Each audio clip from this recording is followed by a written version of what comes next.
राधे राधे दोस्तों। तो आइए सुनते हैं खरतिला एकादशी की कथा। एक समय नारद जी ने भगवान विष्णु से यही प्रश्न किया था।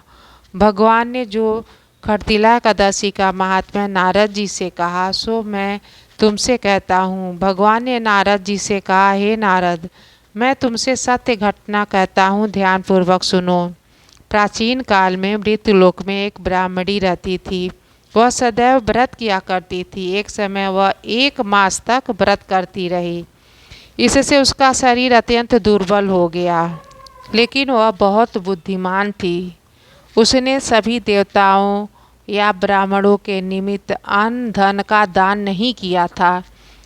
इससे मैंने सोचा कि ब्राह्मणी ने व्रत आदि से अपना शरीर शुद्ध तो कर लिया है, अब उसे विष्णु लोक तो मिल ही जाएगा, परंतु इसने कभी अन्न का दान नहीं किया। इससे इसकी तृप्ति होना कठिन है। भगवान ने आगे कहा, ऐसा सोचकर मैं भिखारी के वेश में मृत्युलोक में उस ब्राह्मणी के पास गया और उससे भिक्षा मांगी। वह ब्राह्मणी बोली, महाराज, किस लिए आए हो? मैंने कहा, मुझे भिक्षा चाहिए। इस पर उसने एक मिट्टी का ढेला मेरे भिक्षा पात्र में डाल दिया। मैं उसे लेकर स्वर्गलोक लौट आया। कुछ समय बाद ब्राह्मणी भी शरीर त्याग कर स्वर्गलोक में आ गई। उस ब्राह्मणी को मिट्टी का दान करने से स्वर्ग में सुंदर महल मिला, लेकिन महल में कोई भी अन्न धन नहीं था। यह देखकर ब्राह्मणी घबराते हुए भगवान के पास आई और कहने लगी, हे भगवान, मैंने आपके इतने व्रत किए, आपकी पूजा की, परंतु फिर भी मेरा घर अनादि से भरा नहीं है, क्यों? तब भगवान विष्णु ने कहा कि तुमने अपने जीवन काल में कभी भी किसी को अन्न धन दान नहीं किया, इस कारण से तुम्हें यह दंड मिला है।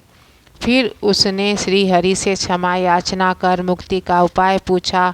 तब उन्होंने बताया कि तुम अपनी कुटिया का एक द्वार बंद कर लेना। जब देव कन्या तुमसे मिलने के लिए आएंगी तो तुम उनसे खरतिला एकादशी का व्रत का पूरा विधि विधान पूछ लेना। जब वे खरतिला एकादशी का व्रत की विधि बता दें तभी द्वार खोलना। उस ब्राह्मणी ने वैसा ही किया जैसा श्री हरि ने बताया था। खरतिला एकादशी व्रत की विधि जानने के बाद उसने वैसा ही खरतिला एकादशी व्रत किया। व्रत के प्रभाव से वह सुंदर हो गई तथा उसकी कुटिया अन्न धन से परिपूर्ण हो गया। अतः सभी लोगों को खरतिला एकादशी का व्रत करना चाहिए। इस दिन तिल आदि का दान करें, इससे दुर्भाग्य, दरिद्रता आदि सब दूर होंगे और मोक्ष की प्राप्ति होगी। बोलिए श्री हरि भगवान विष्णु की जय।